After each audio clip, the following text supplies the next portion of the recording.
Hello slot car racing fans, Doug here with kind of a racing update video.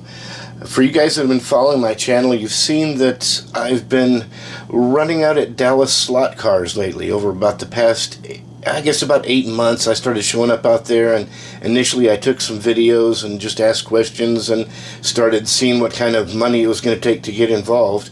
And you guys have been seeing a lot of those videos, hopefully. Still got a bunch of them in the hopper, actually, that I'm working on editing and putting out.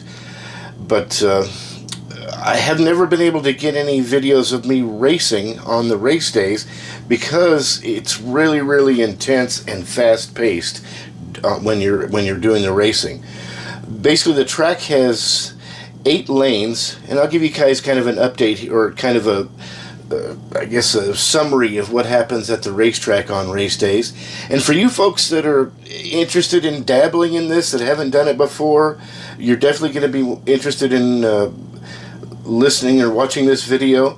And for folks that don't even have that interest, watch this video anyway, because maybe it'll help to inspire you to get out and go to your local track, because I have to say it's a lot of fun. It's a whole different experience. It's nothing like the home racing thing. It is pretty intense.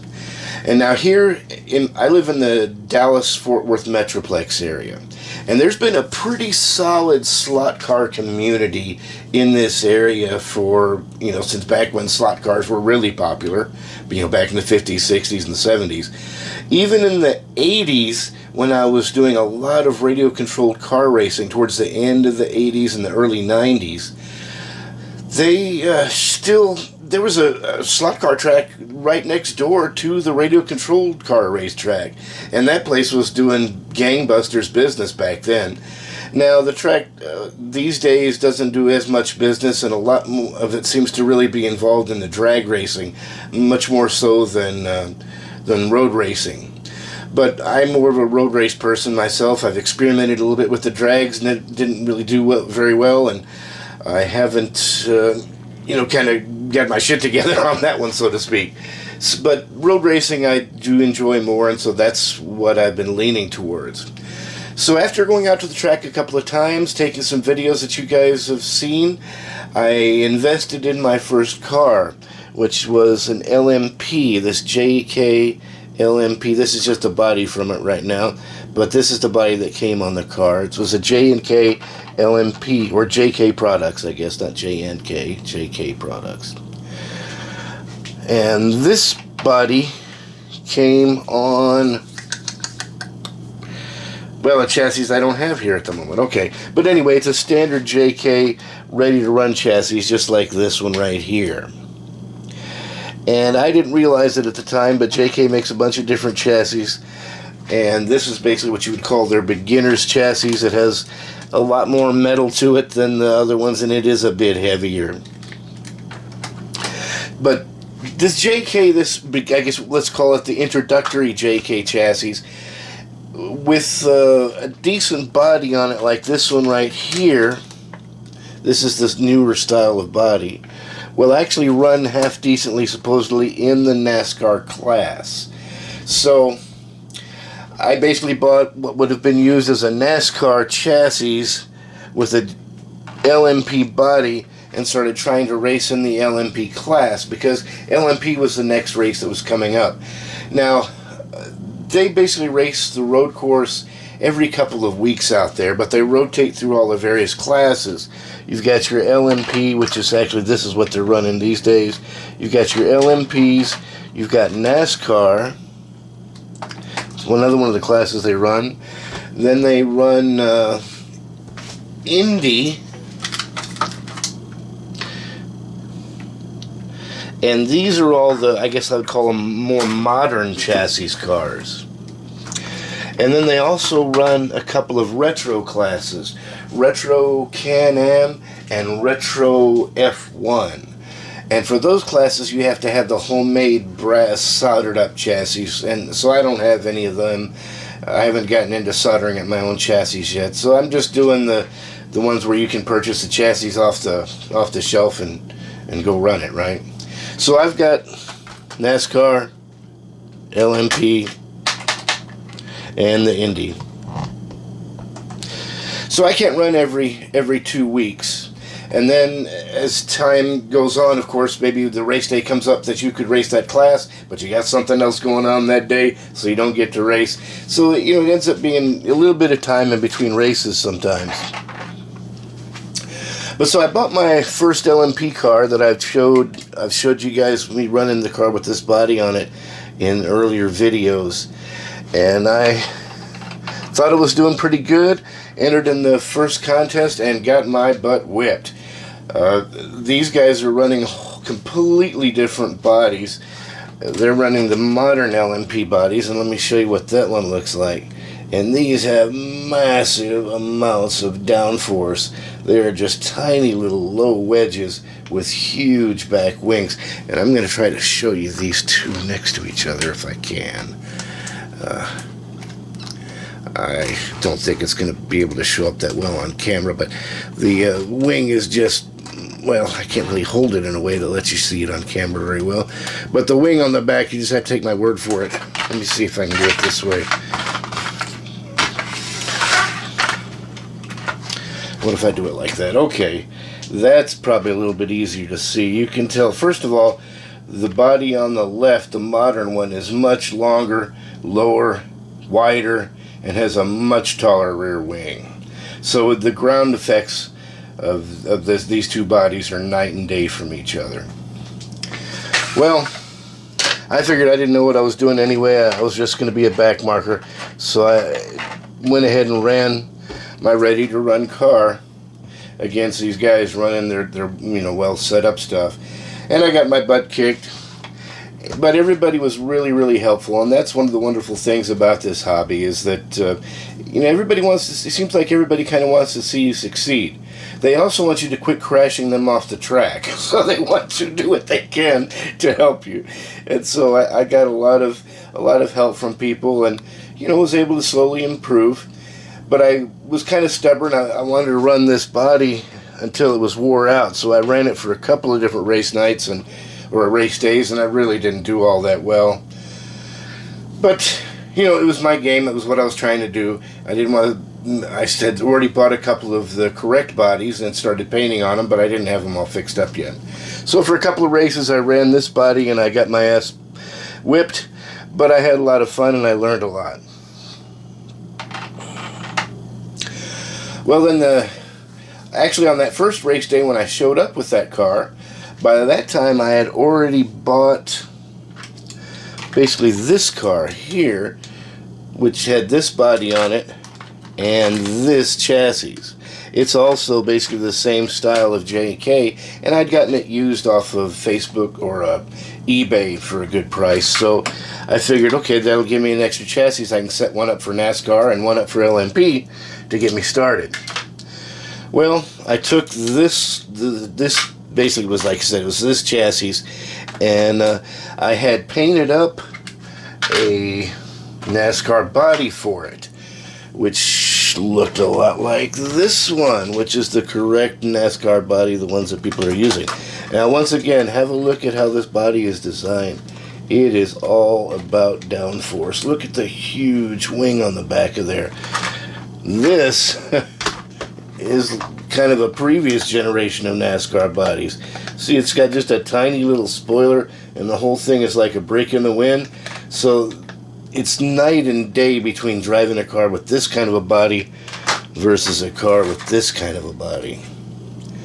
But the problem I was having with these bodies, and I did talk about that in one of my previous videos, is that they are just super, super thin. The ones that these guys are using for the racing, they're either .005 or .008 millimeters. Let me look what it says here. Yeah, .005 or .007, I guess, are the two thicknesses here, and both are super thin. But the .005, I mean, it's like tissue paper thin, and that's what everybody was running. So I had tried to paint one of these, or a few of them, and I totally screwed them up, because anytime the paint gets heavy into any of the cracks or anything, or any of the creases, it just eats through the Lexan. So you have to just mist them really, really lightly. So, back to my first day. My first day of racing, I had my LMP ready-to-run car here. and I had my chassis over here, which had this body on it that I was trying to put on this body instead, but it was just crumbling on me because I had done such a crappy job with the painting. Now this is actually number 2 that I painted, and I still painted this too heavy, and it still crumbled in a couple of spots and a couple of creases. But I've sort of taped and glued a little bit stuff back together, trying to at least make it usable for a race or two. So I show up ready to race my first race day with my LMP car here and my NASCAR chassis that I was trying to put that body on that wasn't working out for me. Well, one of the racers there, who was a really nice guy, said, hey, well, you know, we want to keep you into the NASCAR race too, so I'll lend you this body. So he lends me that body that you see there on this car. And it was in much better shape when he handed it to me, I have to say that. It was definitely in much better shape. But I ran it for that NASCAR race, didn't do all that well, beat the shit out of the car, tore the body up. You know, I mean, it was actually pretty nice looking when he initially handed it to me. But you can see now it has gone through a hard life at this point. But anyway, at the end of the race, he says, well, you can go ahead and keep that body. I think he was like, oh my God, I don't need that back anymore. You know, he was very nice. And he basically suggested that I keep the body so I could use it as a template, basically, to see how they do all the reinforcing inside, because there's a bunch of tricky stuff going on here where they use the extra stick-on reinforcement Lexan to go inside this super thin, paper thin stuff in order to give it a little bit of structure and integrity. So that was awesome. So I raced that body in the NASCAR class a couple of times, raced the LMP a time or two, and then it came up to Indy night. I think it was a NASCAR and Indy day, and I didn't have an Indy car, so one of the guys there volunteered to sell me his spare Indy car, this one here, and he gave it to me for a good price so I could at least stay in the game, which turned out to be good. And he's a good racer who knows how to set up the cars, and this was obviously not his fastest car, he wouldn't have sold it, but it was better than anything I would have been able to set up, I feel like, most definitely. And I started getting a little bit of feeling of success with this car. I was like, I'm just about having the rest of the same kind of speed. Most of the problems were in the driving. I didn't do very well in that race either, and I beat the heck out of the car. You can't really tell too much here yet, but this body is actually in much worse shape than it was when I started. I'm having a lot of, it's just losing its integrity and ability to give the kind of ground effects it probably was supposed to give. But that's okay. That's what we got for now. That's what we're using. And it's a decent car.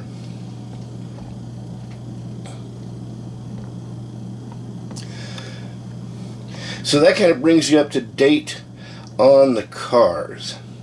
Now I'm going to tell you a little bit about the whole racing experience. When you get to the track and the races start, basically at this place it's an 8-lane track.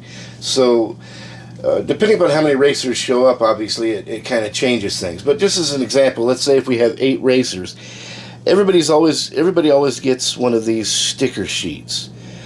And they call it a round robin. And what happens is throughout the race, no matter how many racers they are, I guess, everybody runs one run on each lane of the 8-lane track.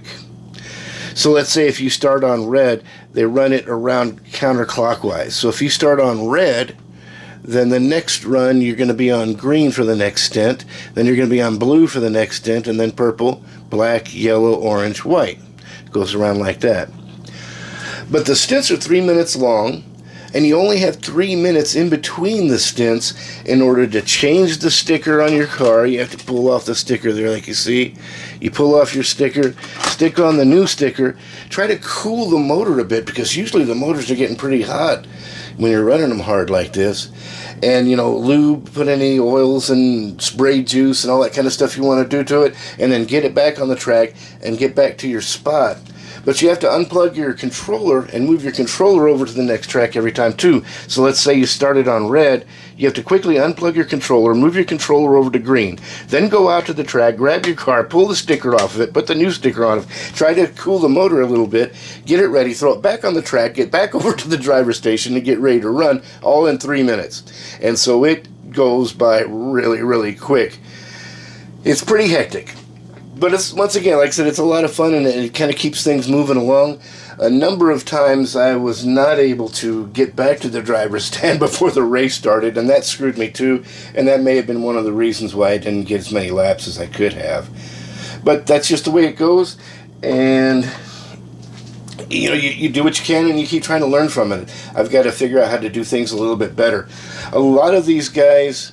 Well, I was also having problems with the clips on my controller too. They're kind of worn out, and I really have to take special care to clip them on correctly. Otherwise, I don't make a good connection, and I'm going to solder some new clips on and eliminate that problem soon.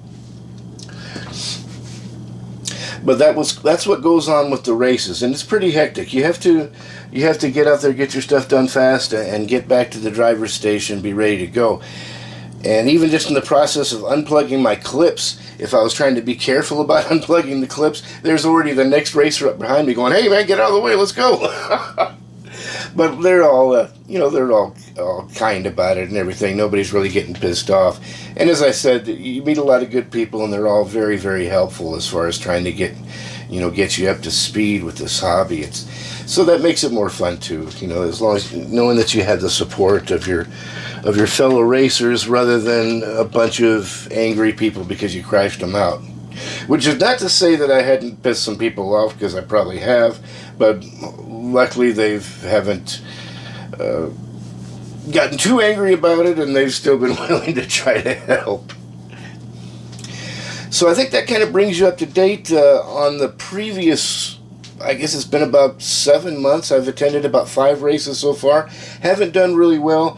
A few of the times in some of the classes there would be a newbie out there, maybe one of the friends of another racer who's basically using the racer's spare car to get his feet wet.